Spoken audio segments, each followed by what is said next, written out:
ilaahu $100 aad ku shaqaysay ana ku damaanad qaadaya ku ballan qaadaya hadaad fulisay istaraatiijiyada inaad qabow badan dareemi doonto xagga dhaqaalaha ku saabsan yalla aan soo eegno insha Allah tabaaraka wa taala okay qaab hadaba aynu ogaano miisaaniyada aynu sheegaynay qofku uu maareynayo u maamulayo dhaqaalihiisa waxaad ka soo qaadaa inuu ku shaqeeyo $100 kaliya $10 $100 $500 wado haddii qofku uu u maareeyo qaab leh idikhaar ama kayd hadduu kayd u soo harayo qofkaasi wuxuu luqta saaray baa leeyahay ala dariiq thara hodantinimada wadadeedii buu hayaa $1 hadduu soo harayo magaalada waxa buuxa hadda waxaan u sheegi karin magacooda aan ku dhawaaqi karayne anigu waxaan si fiican u garanayaa dadka taksiga ee dhaweeyaha guri ka dhistay baan garanayaa waxaan garanayaa ninka $10 muraayada soo siiyay dhulka la wareegay haddana aad wuxuu haystaa ninka dukaan yar iyo baalasho ka bilaabay hadda milyaneerka ah dollarka nin ee ugu dhaqaalaha badan ee dekada berbere wax kala soo degaa marka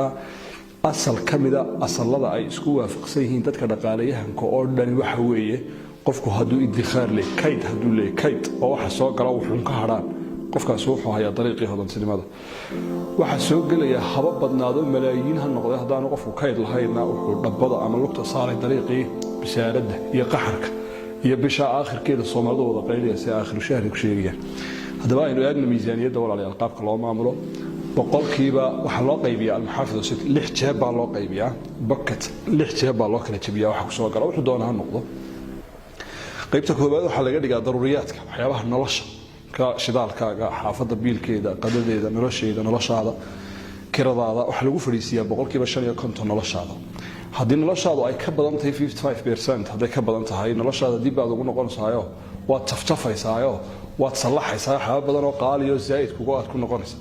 marka waa in noloshaada rasmiga ku soo fadhiisato 5% waxa aad qaadato haday ka ziyaadsan tahay waxaad ku nooshahay wada aan jeebkayga haybaad ku nooshahay waxa la yiraahdaa jeebada labaadna al-idkhaar al-qariib waa kaydka dhow oo isaga laftiisa waa la iska yar kaydsadaa waxa loogu talagalay haday balaay afka kugu soo kala qaada Allah inaga hayay ama wax ka jabaan ama dhibaato kugu yartimaada ama cid dhakhtarka ka gasho waa kaydka yar lagu noqdo boqolkiiba 10 baa kan la dhigaa $100 aad qaadatay 5 ku noolo $10 halka dhigo waxyaabaha ku soo cararaya ugu talagal al-idkhaar al-baciid jeebka saddexaad waxa laga dhigaa kaydka fog ka waxa loogu talagalaa istismaaraadka maalgashiyada xoogan ee islaada kuwan Allah ilaahay dayac maayaan shaariicda waaweyn ayaa loogu talagalaayo marnaba looma dhawaado baciid waxa lagu leeyahay haday wax waliba kugu go'an oo hargeyso dhan soo garaacayso inaad u jawaabin waana 10 kaas ka bixinin bucketka afraad ama jeebka afraad waxa la at-ta'liim wa at-tatwiir waa waxbarashada iyo kobca adiga laftaadu waxaad u baahan tahay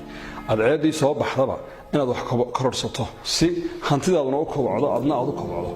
haddii meel aad ku istaagto isla wallahi dhakhtarkii ilkaha waad soo barato halka ku dayso laga tagaya graphic designer hadda tahay si fiican u taqaan laakiin halka ku dayso waxa ka soo daba baxaya inta soo feershano wad quusaysaa marka si door walba aad la socoto marba waxa cusub oo u iibsato macluumaadka lacag baa lagu bixiyaa Soomaalidu uma taqaano macluumaadka lacag lagu bixiyo wax la xado uma ka shaqeeyaan iyo barnaamij la soo koobiyeysta iyo uma yaqaan macluumaadka wax lagu bixiyo laakiin adduunka marka aan ka hadli doono insha Allah macluumaadku waa waxa ugu muhiimsan wax lagu bixiyo adduunyada boqolkiiba 10 waxaad ugu talagelaysaa kobcaaga naf ahaaneed aqoontaada waad korinaysaa ka dambe shanaad jeebka shanaad waxa lagu ridaa marka isna boqolkiiba 10 baad ugu talagelaysaa hadaad ku qaatana $100 التسلية والترويح نفط waxay isaga baahan tahay waxoogo in raaxaysato habeenaday doonto casho fiican iska cunto stylekeeda yar hagaajiso meesha doonto gaargaar nafta iska jecel taana waxa lagu talagalay la isma caburiye boqolkiiba 10 aad ku nafisayso dhulka ku wareegayso oo naftana ku nafisinaysaa lagu talagalaa ugu dambeynta miisaaniyada jeebka shanaad boqolkiiba 5 baa loogu talagalaa al-ataa wa sadaqa ilaahay dartiina wax la baxdo masaajidada iyo masaakiinta iyo dadka jilicsan iyo sadaqa weyn dabaato nabigu wuxuu sheegay calayhi salaatu wasalaam qofku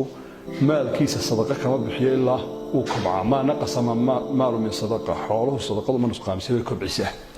hadaba haddii aad joogtayso oo aad ku dhaqanto miisaaniyad cajiiba qofku mar kaliyaata isla bil kaliyaata ayaa waxa uu suuroobaysaa inuu ka noolaaday uu wax ka kaydsaday uu kharashaad ka dhigtay uu ka nafisay uu wax ku bartay isgaarsiiyo qof walba wax waa soo galaan laakiin waxa lagu kala xariifsan yahay qaabka loo maamusho waan ogahay dad badan waxay oranayaan wallahi waa macaan tahay laakiin dib haddaba sidee loo joogtayaa miisaaniyadda qaabkan loo maamulo saddex qodob insha Allah tabaaraka wa tacaala ayaa kugu saaciidayo kugu fududeynaya inaad miisaaniyadda